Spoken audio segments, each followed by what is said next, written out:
और एक उम्मीद लेकर कि आइन ने उन पर एक बहुत बड़ी जिम्मेदारी आयद की है मुल्क में शफाफ क्रेडिबल इलेक्शंस करवाने की। और तहरीक इंसाफ की दो ही ख्वाहिशात हैं, एक मुल्क में इंतखाबात हों, क्योंकि हम समझते हैं कि मुल्क इस भंवर से, इस दलदल से निकल ही सकता है इंतखाबात के जरिए। और दूसरा, इंतखाबात इस नौइयत के हों जो कौम कबूल करे और जिसमें एक कौम को एतमाद हो कि मेरे वोट का वज़न है और उसकी कदर की गई है। तो ये हमारा ऑब्जेक्टिव है, elections free fair credible election. उस पर बात हुई, बड़े अच्छे माहौल में बात हुई। तहरीक इंसाफ की जो तवक्कुआत हैं उनका हमने उनकी खिदमत में ज़िक्र किया। जो हमारे खदशात हैं उनका भी हमने ज़िक्र किया। मिसाल के तौर पर कल लाहौर में जो कुछ हुआ पूरी कौम ने देखा। एक तरफ पार्टी रैली करने जा रही है और दूसरी तरफ लाहौर की इंतज़ामिया सेक्शन 144 का निफाज कर देती है, जिसका मेरी नज़र में कोई जवाज़ नहीं है। एक तरफ हमारा कारकुन शहीद हो रहा है और दूसरी तरफ हम ही पर मुकदमा हो रहा है। इसकी मिसाल भी नहीं मिलती।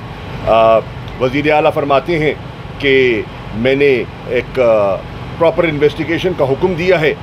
तो मेरी उनसे गुजारिश ये है कि अगर आप प्रॉपर इन्वेस्टिगेशन करवाना चाहते हैं तो इब्तदा कीजिए ना, उनके वालिद की तरफ से जो एक FIR की ख्वाहिश है वो तो पूरी कर दीजिए। शहीद के वालिद की ख्वाहिश पूरी कर दीजिए और उनके लवाहिकीन को और जो शामिल होना चाहते हैं नमाज जनाजा में उनको एक ऐसा माहौल प्रोवाइड कर दीजिए कि वो एक शरई फ़र्ज़ जो है और उसको इज़्ज़त से रुखसत तो कर सकें, उसकी तदफीन तो हो सके मुनासिब तरीके से।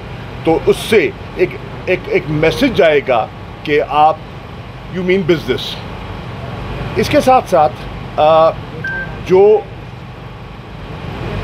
आरोज की तैनाती होनी है, क्या ये जो केयर टेकर सेटअप है पंजाब में KPK में और एग्जीक्यूटिव आर्म जो है उससे हम न्यूट्रलिटी एक्सपेक्ट कर सकते हैं? कितनी कर सकते हैं? क्या जुडिशरी से होने चाहिए? माजी में होते रहे हैं, आज नहीं हो रहे, वजूहात क्या हैं? क्या जुडिशरी से दरख्वास्त की जा सकती है कि इस पर नज़रसानी करें और ऐसे आरोज आ जाएं जो कि जिसके कुछ लोगों का एतमाद बढ़ जाए? लॉ एंड ऑर्डर सिचुएशन है, पोलिंग स्टेशन को मैन करना है, क्या पुलिस की कैपेसिटी है? नहीं है। तो क्या दीगर लॉ इन्फोर्समेंट एजेंसीज़ ने अपना किरदार अदा करना है? शफाफ इंतखाबात में जितने स्टेक होल्डर्स हैं उन्होंने अपना किरदार अदा करना है। क्या वो तैयार हैं? अगर हैं तो वो क्या करेंगे? खैबर पख्तूनख्वा के गवर्नर से उनकी मुलाकात हुई है, कंसल्टेशन हुई है। आइन एक वाज़े पैगाम दे रहा है। सुप्रीम कोर्ट के फाजिल बेंच ने एक फ़ैसला सादर कर दिया है और गवर्नर KPK तारीख नहीं दे रहे। क्यों नहीं दे रहे? अगर वो नहीं देते, आइन शिकनी करते हैं, कंटेम्प्ट करते हैं, तो हमें क्या करना चाहिए? हमसे क्या तवक्कुआत हैं? हम तो चले जाएंगे कोर्ट में, हम तो कंटेम्प्ट फाइल कर देंगे। इलेक्शन कमीशन से क्या तवक्कुआत